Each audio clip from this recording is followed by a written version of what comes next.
بسم الله الرحمن الرحيم.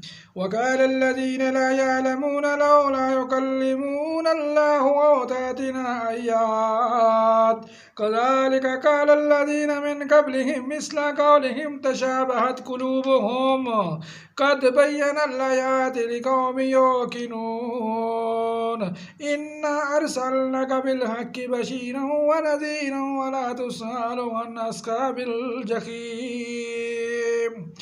ولن ترضى عنك اليهود ولا النصارى حتى تتبع ملتهم قل إن هدى الله هو الهدى ولئن اتبعت أهواءهم بعد الذي جاءك من العلم ما لك من الله من ولي ولا نصير.